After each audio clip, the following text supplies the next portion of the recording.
Hey there, welcome back to another video. This time around, it is my review of the 2001 fantasy epic, The Lord of the Rings, The Fellowship of the Ring. Now, before I get around to sharing more of my thoughts on this film, I want to give a special shout out to River for requesting this review, as well as reviews of the entire Lord of the Rings trilogy. And if there's another film, TV show, or topic that you would like to see me discuss in the future, feel free to donate to my PayPal. The link will be in the video description down below, and I'll try to get to it as soon as I possibly can.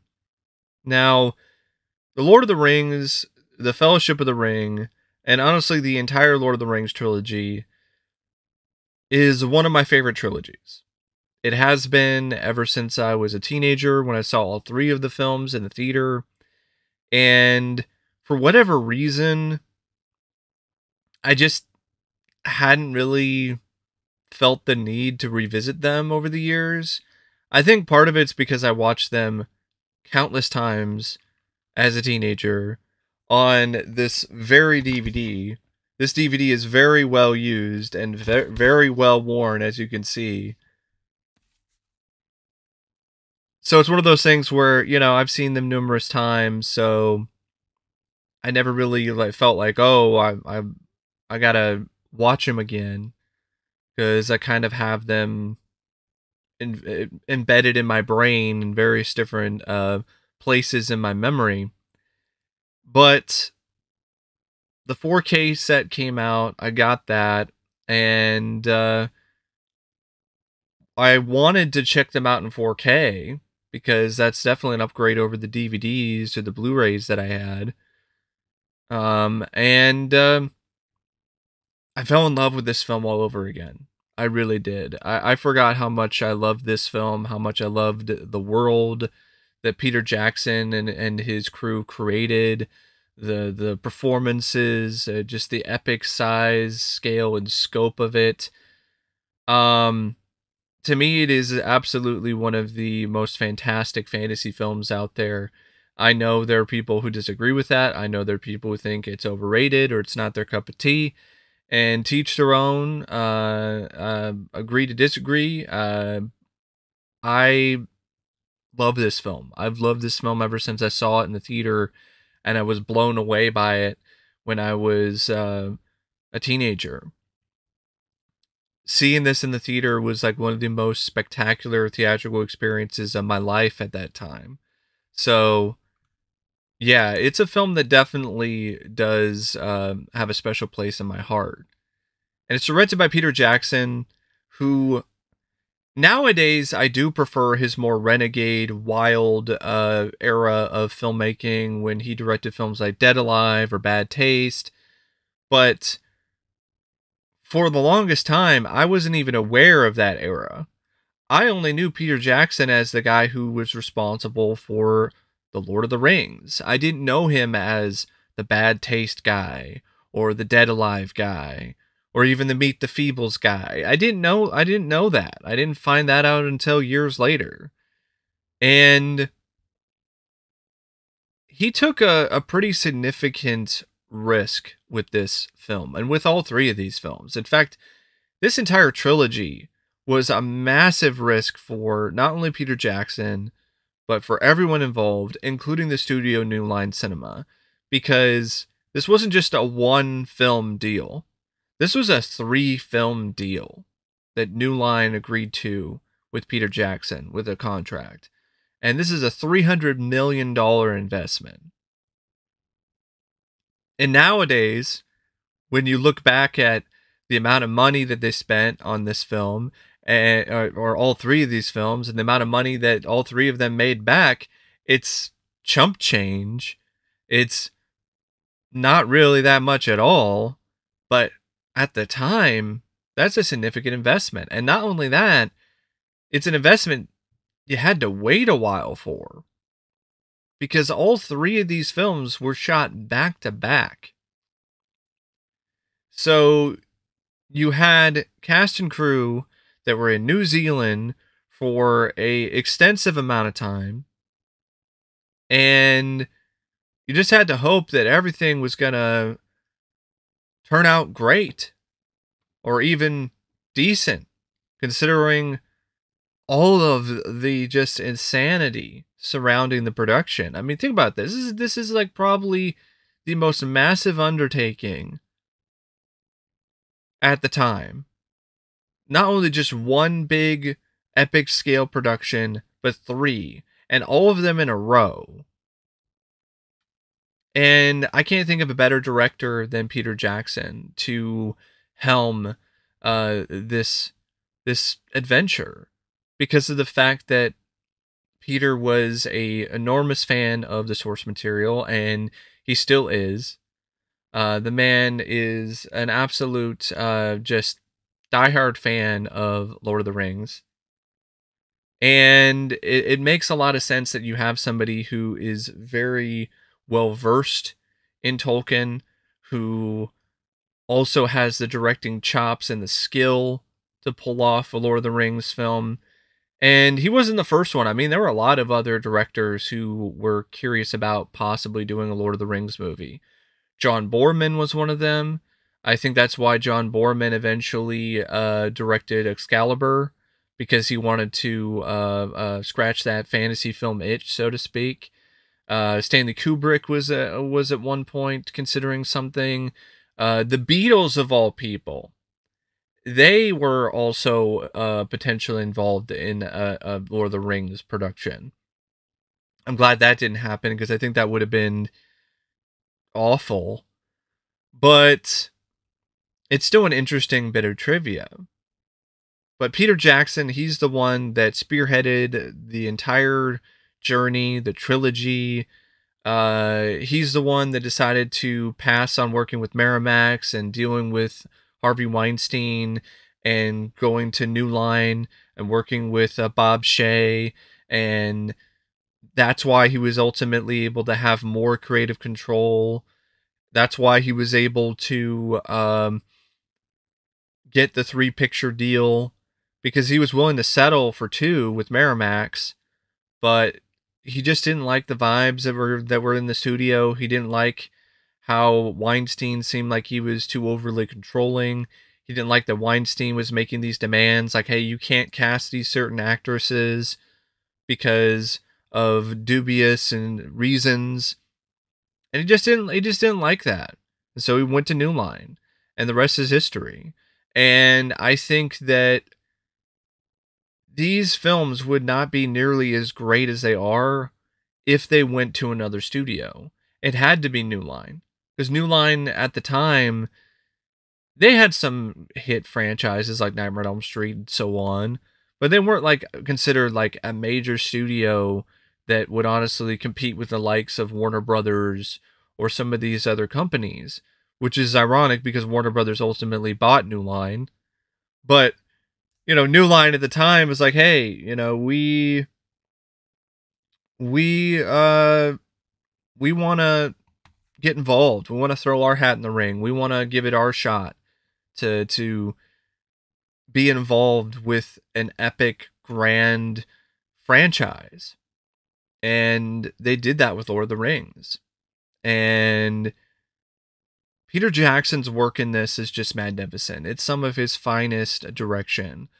Epic is an understatement when it comes to his direction with this film. So many shots in this movie are just absolutely mesmerizing. They are stupendous. They are just terrific.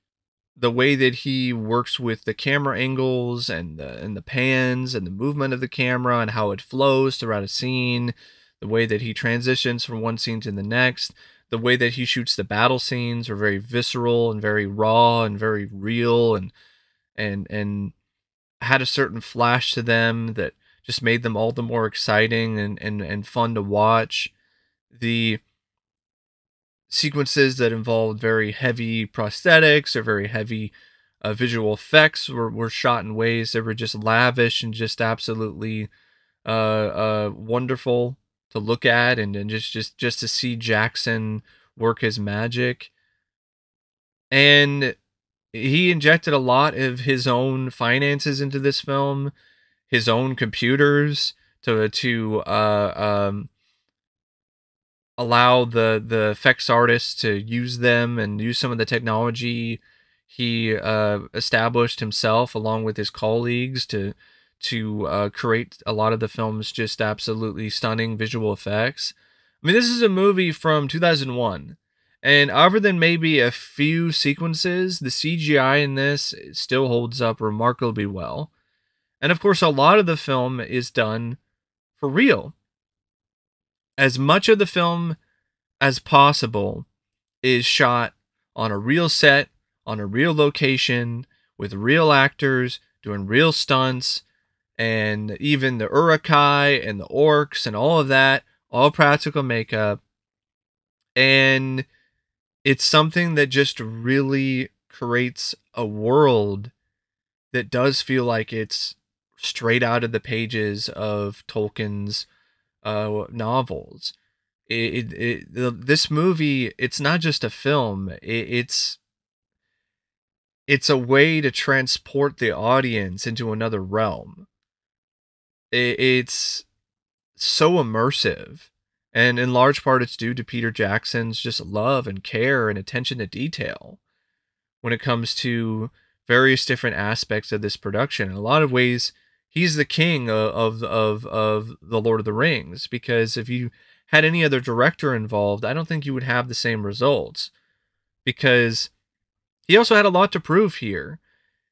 Yeah, he had gotten a lot of occult, that's the wrong word, he had gotten a lot of cult acclaim, not a cult, but he did get his own little cult of film fans because of Dead Alive and Bad Taste and The Frighteners, but those films weren't significant successes in the box office.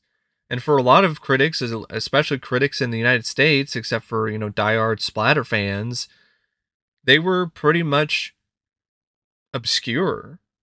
So this was Peter Jackson showing to Hollywood and showing to the rest of the world that he's a director who can direct a big Hollywood production, who is one of the best directors of his time. And so there's a lot of extra added pressure there, but I think at the same time, that pressure created a diamond. You know how they say, pressure creates diamonds? And I really think that's what happened here. There was a lot of pressure on Peter Jackson with these films for him to just showcase his skills to a much wider audience, and just to show how talented of a filmmaker he is. And that led to some of his finest work.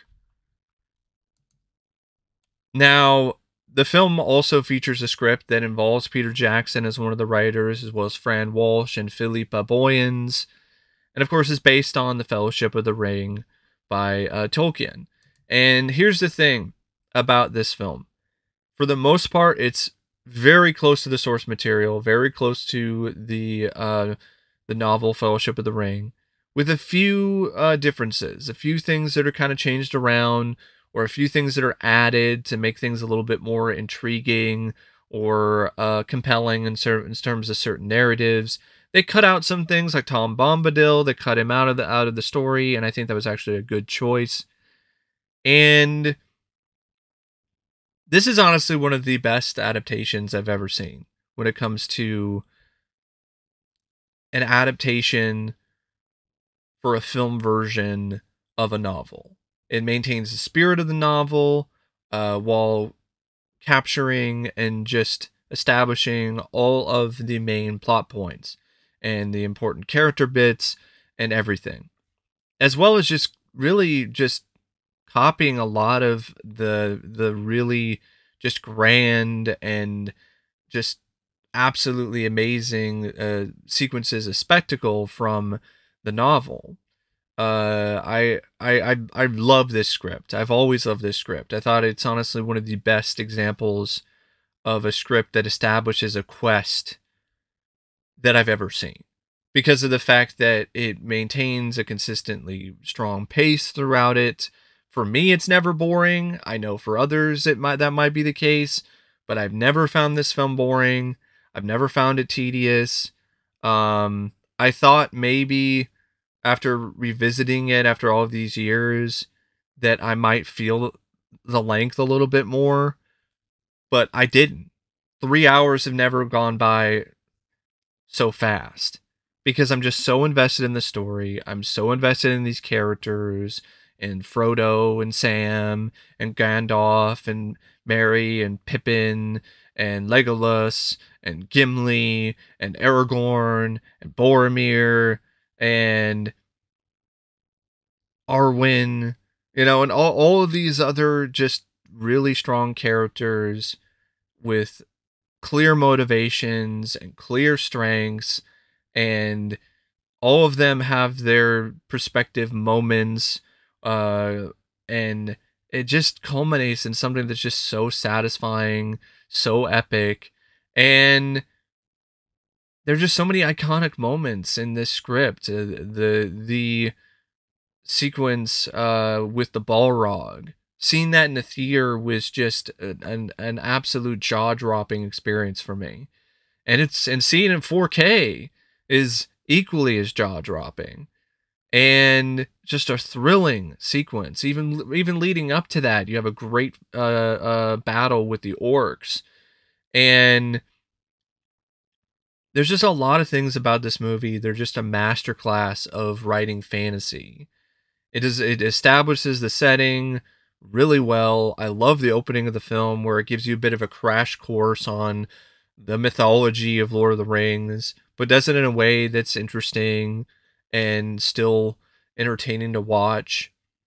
And then you get a glimpse of the Shire. Then you get to know Frodo, and you get to know Gandalf, and then Sam and Bilbo, and then that leads into the journey and the creation of the Fellowship of the Ring. You get the established drama, which is you have to destroy this ring. You have to go to Mount Doom and destroy this ring before Sauron gets it. Because if Sauron gets the ring, then everyone is doomed.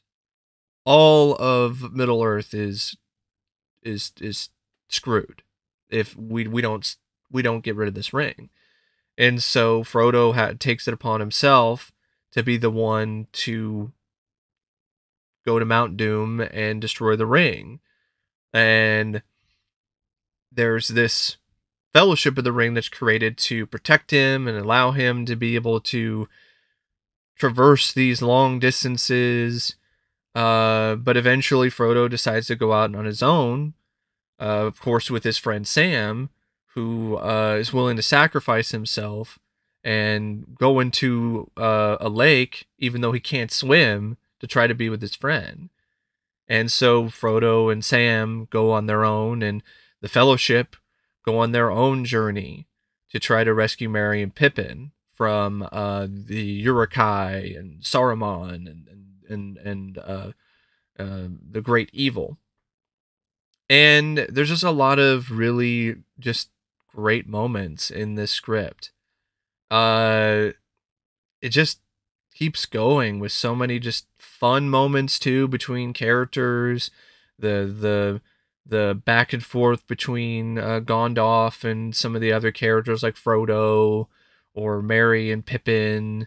Merry and Pippin are in a lot of ways kind of the they really are the comic relief, but they're funny. They're a lot of fun, and they do add a little bit of a levity to the proceedings, as well as Gimli. Gimli has his moments too.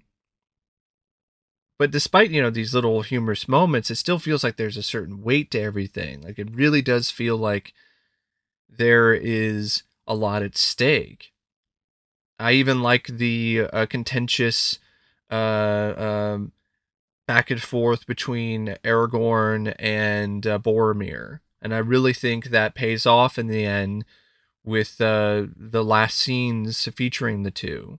Leads to a very genuinely tragic and heartbreaking scene where Boromir sacrifices himself for the good of the Fellowship and dies in battle and shares his last moments with Aragorn and says that he would gladly,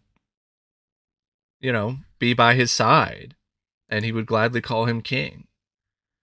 So yeah, there's just a lot of great things. I mean, even the romance between Arwen and Aragorn, I thought was really sweet, and I really did buy that the two really loved one another deeply.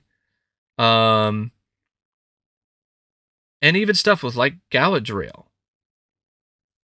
The whole stuff with the witch in the woods. I thought that was really interesting as well. And just so many just great things throughout this entire script. And the ring wraiths and just the whole aspect of the ring itself, and how if you wear the ring, you become closer to Sauron, and the ring wraiths can see you, but other people can't. And the more you wear the ring, the more it corrupts you, and the more it makes you evil. And then just the whole thing about how you can't just give the ring to everyone or any other person, because even though they might want to do good, like if Frodo gave the ring to Gandalf, he can't just give the ring to Gandalf because Gandalf would try to do good with it, but the ring, because it's evil, it's made out of evil magic, it would pervert things, and he would ultimately do great evil to the world. And the same thing with Galadriel, where she can't take the ring either, because then she would use it and wield it and cause destruction, because that's all it's built for. It's not, you can't use the ring for good. So that really makes it so there's none of this, oh, you could just give the ring to somebody else and they could just take it to the Mount Doom and it'd be all fine and whatever. And because that's not how it works. Also, technically, maybe you could get on a flying dragon or whatever and fly to the mountain and just drop the ring in. But that's not the point. It's about the journey. It's about the journey. It's about the characters. It's about building the lore. It's about building this land. It's about making this epic tale. It's about bringing that to life. And sometimes, yeah, sometimes it means it dragging things out a little bit. But I think it's more rewarding in the end, because you get more of these great moments with these characters that you really start to bond with and really start to genuinely care about. And there's just a lot of stuff that the script just throws in there that's just building up to later events throughout the trilogy. And it does it in such a seamless fashion. It doesn't do it like some of the Marvel films where it's like, hey, let's stop the movie to just throw in this little bit that doesn't make any sense now and doesn't feel like it really connects to anything, but it will later. That's not really the case here. Like, there are little moments like that in this film, but they're carefully placed within the screenplay. Like, for instance, the stuff with Gollum, like, you barely even see Gollum. Like, Gollum exists, Gollum is there, and Gollum is aware of the Fellowship and Frodo, but you don't really see Gollum. He remains in the shadows. That's what makes Gollum's appearance in the next film and in other films in the series all the more compelling, because they don't give Gollum away right off the bat. It leaves a lot of genuine intrigue for the audience when it comes to, okay, I want to know more about this Gollum. I want to see more of Gollum. Well, you want to see more of Gollum, you gotta wait. You gotta see the next film. So yeah, just really quite a special script. And as genuinely just amazing and just spectacular as the screenplay and the direction is, none of that really reaches the same heights of quality without this cast. This cast is, without a doubt to me, one of the best casts in any franchise. It's right up there with Star Wars, or any other big franchise you can think of in terms of just how great this cast is.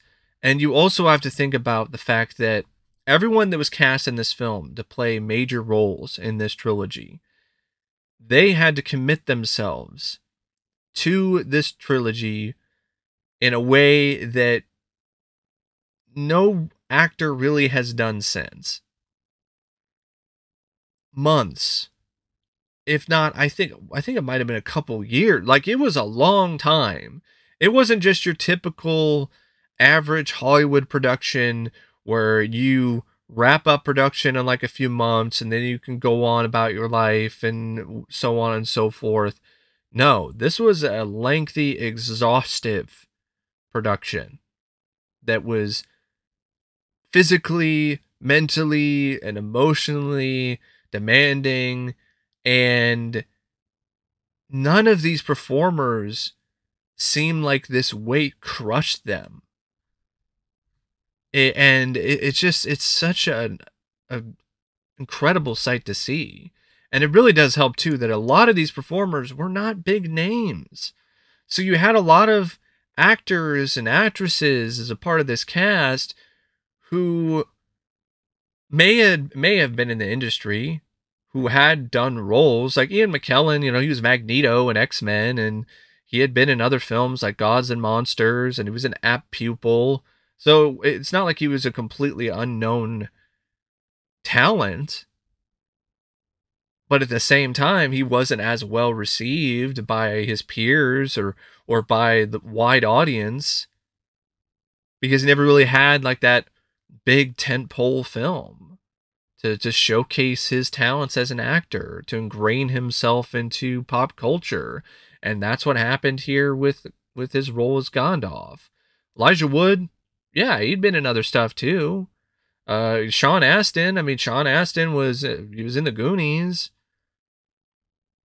but he really kind of fell out of favor and really wasn't in a whole lot of films prior to Lord of the Rings. And if he was, they weren't really considered to be big deals or big movies.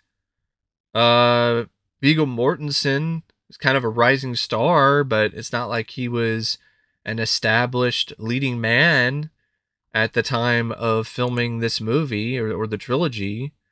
Orlando Bloom, he was 2 days away, or 2 days or 2 weeks away from finishing drama school when he got the role for this.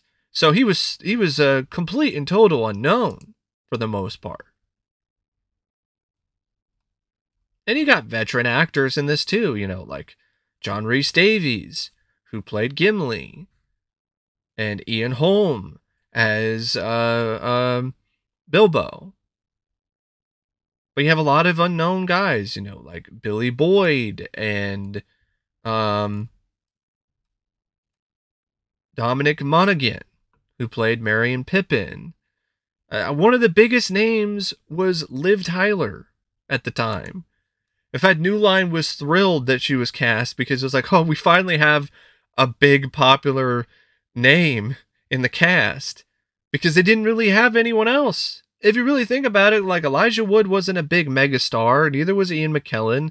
Orlando Bloom was pretty much a who the heck is that guy type of actor at this time. Cate Blanchett wasn't as big of a name as she would go on to be later on in her career. There's just so many people in this cast that were either considered to be actors who had some recognition but weren't as big as they used to be, like John Rhys-Davies or Christopher Lee as Saruman. I mean, there's a reason why New Line tried so hard to get Sean Connery to agree to be Gandalf, because he would have been a huge star, would have been all over the marketing and so on and so forth.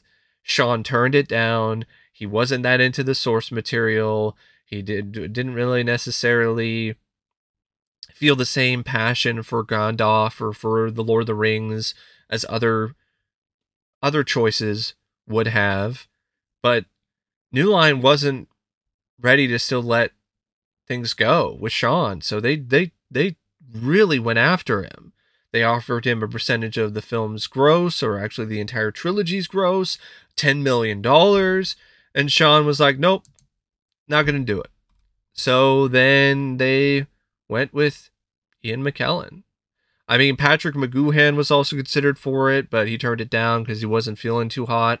Christopher Plummer also turned down Gandalf. Sam Neill was offered the role, but he couldn't do it because of his conflict with Jurassic Park 3 and the shooting.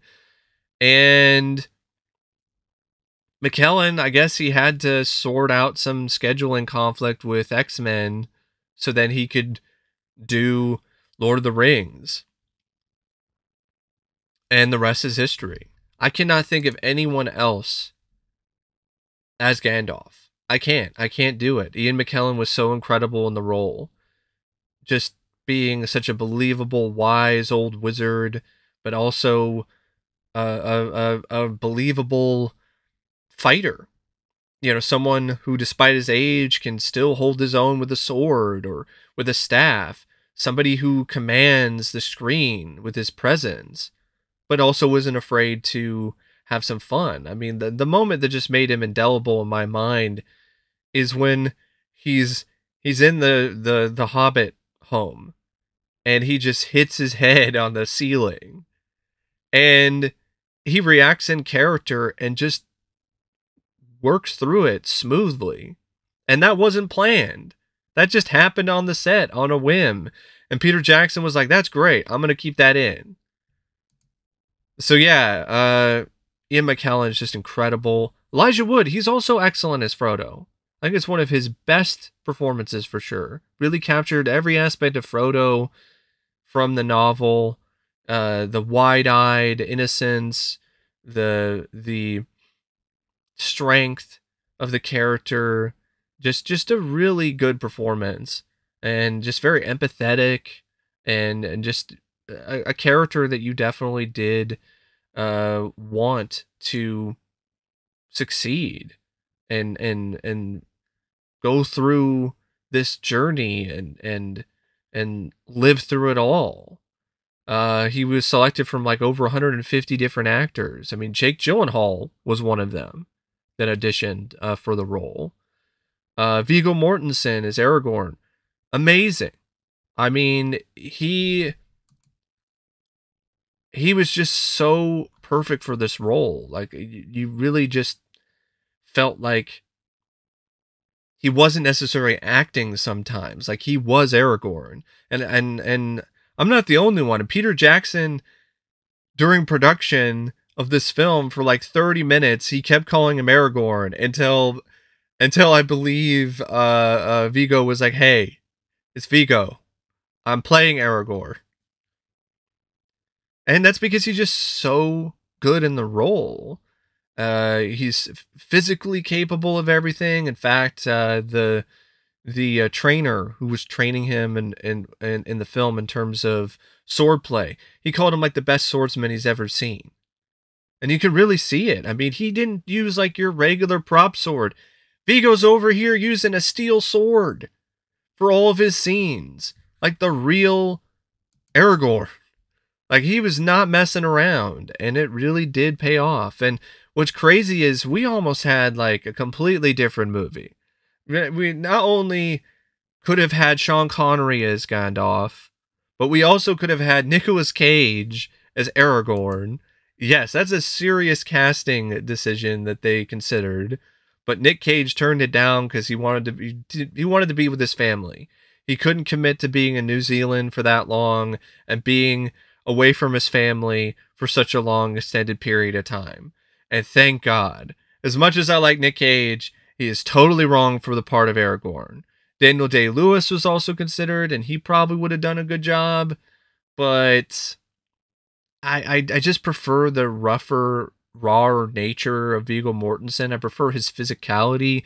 I prefer giving Viggo a chance to sink his teeth into this role versus an Academy Award-winning actor like Daniel Day-Lewis, who's already had plenty of opportunities. And Vin Diesel auditioned, but it was pretty bad. Stuart Townsend was cast in the role, but very quickly they realized that this wasn't a good fit. And Stuart Townsend, you might recognize him. He was Lestat in Queen of the Damned. He was also one of the members of the League of Extraordinary Gentlemen, which is interesting because Sean Connery was in that movie. And he only did that film because he turned down this movie. But yeah, Stuart Townsend, they quickly realized he wasn't right for the role. And so they let him go. And then they're like, okay, who's going to play Aragorn?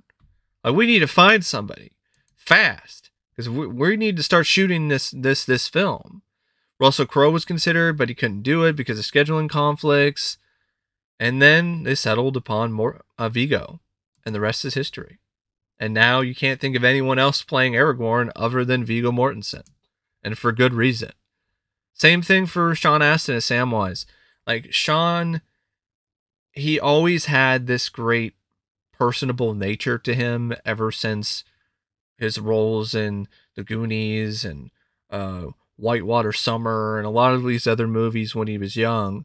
And he never really lost that as an adult. Like, saw that in his character in Encino Man.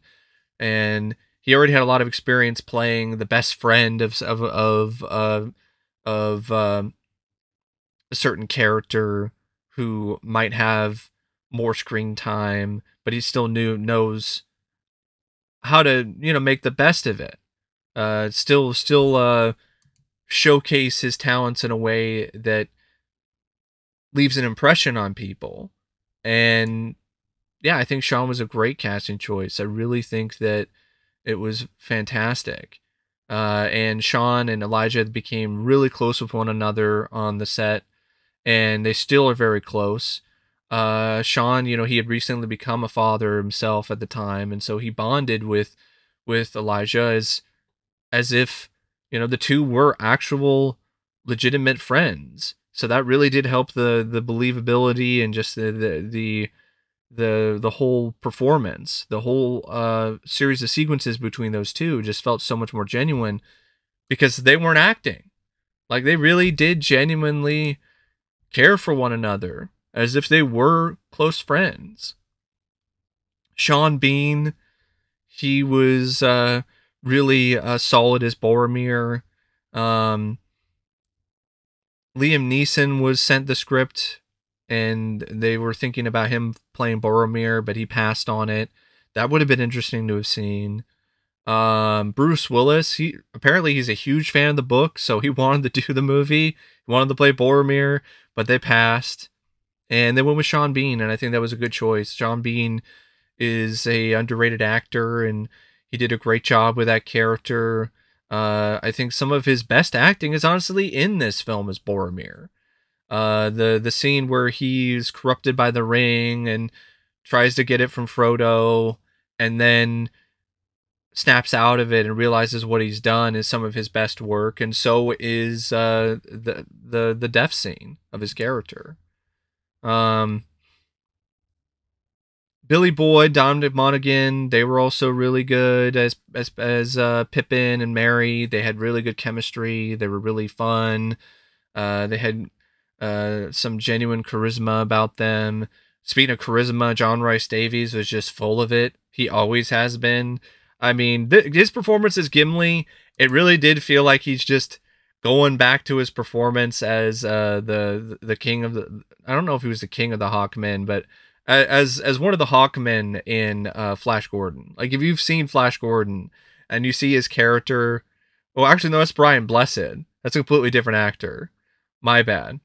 But those two, like, I got them mixed up so often because Brian Blessed did a lot of fantasy stuff, and so did John Rhys-Davies. But John Rhys-Davies, going back to stuff he was actually in, you could see some of that Gimli energy with Sala in the Indiana Jones films. And you see a lot of that here.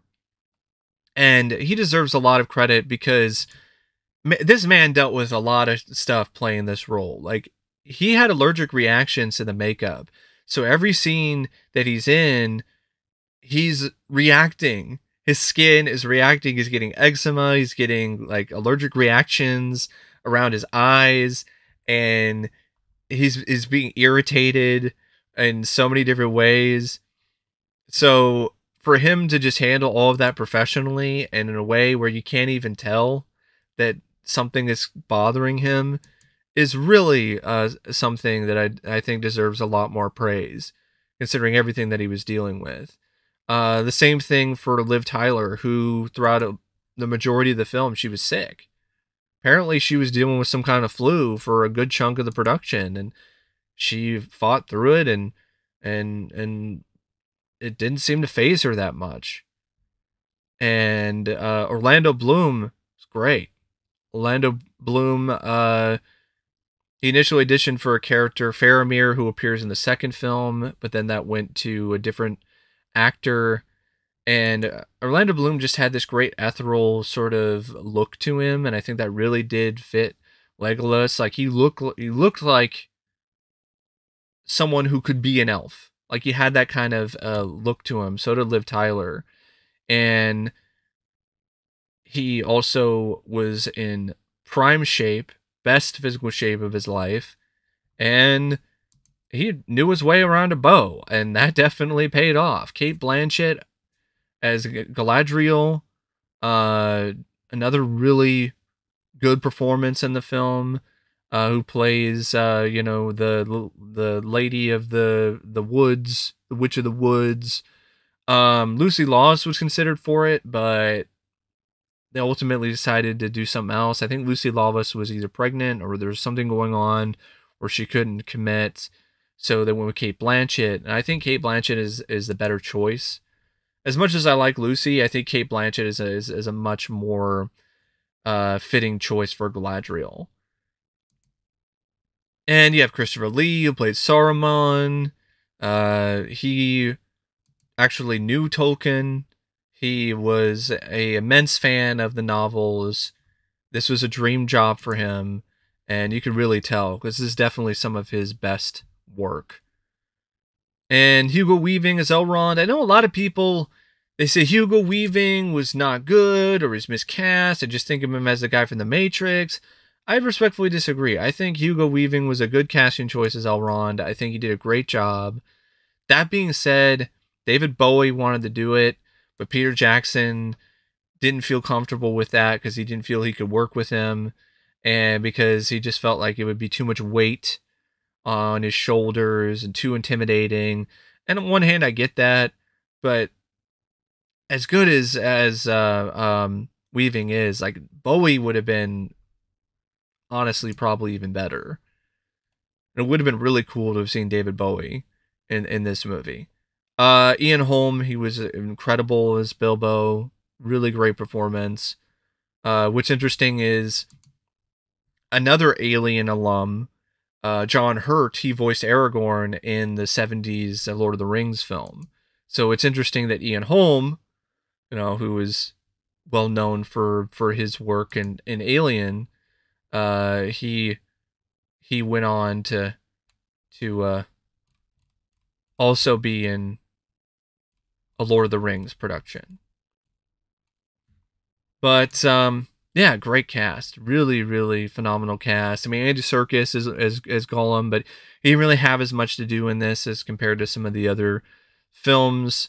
I also want to give a quick mention to Lawrence Macaray as Lurtz, the commander of the Uruk-hai, just for his physical, just intimidating presence within the suit and the makeup and all of the armor.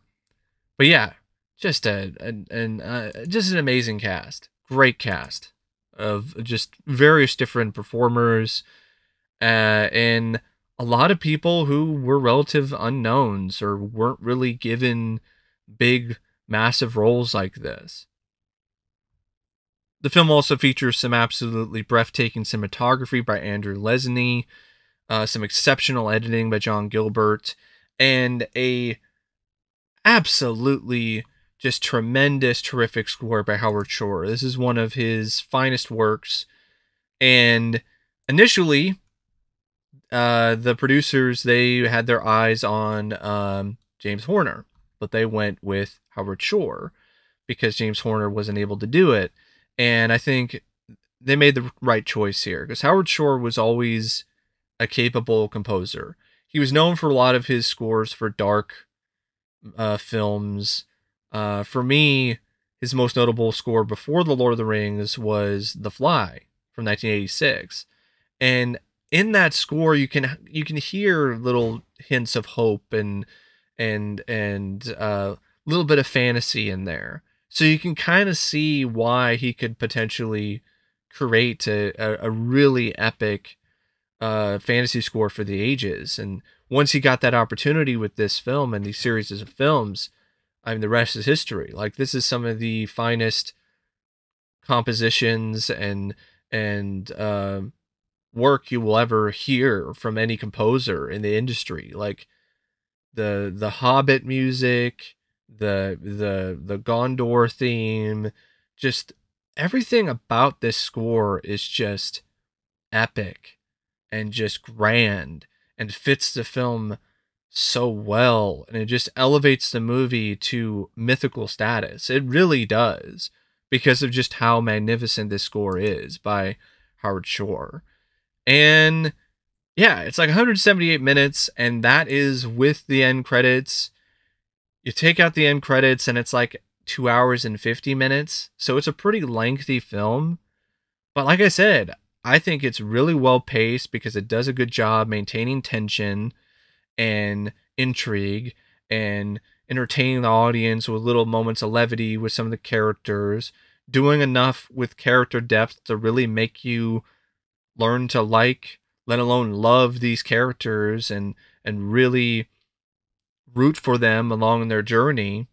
And you have a good villain in Sauron and Saruman and the Uruk-hai, and so you have some really likable protagonists and you have some equally dislikable antagonists.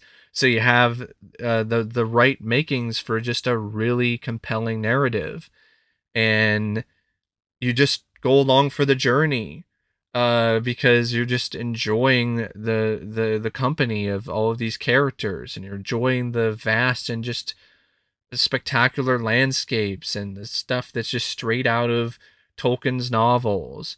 The towering statues of the kings on the cliffs and all this other stuff. And it's just a really great film. It is absolutely 100% a masterpiece to me. I agree with Joel Siegel where he says, it's real magic. And I think it's not just one of the best films of 2001. I think it's the best film of 2001. And I think it's honestly one of the best films out of the entire fantasy genre, if not one of the best films, period. Like, I adore this film. It was such a rewarding experience for me to revisit this film after all of these years. And it just made me just adore the film even more. Like, I love this world that Peter Jackson and his cast and crew create. I love these characters. Just so much about this film is just something that just feels so comforting to me. And it's a realm that I just like to be a part of. And I know I'm not the only one. Like, there's a lot of people who are my age who grew up with these films, saw this in the theater, and were just blown away by it. And it's left such a strong impression on them. And I think for a good reason, because it's a great film. It's a classic. So anyway, I don't know what else to say about Lord of the Rings, Fellowship of the Ring. I've talked your ear off for almost an hour, but I mean, it's an epic film. Like, I cannot give this anything other than an epic review for an epic film like this. But anyway, thanks for watching. And as always, I'll see you later. See ya.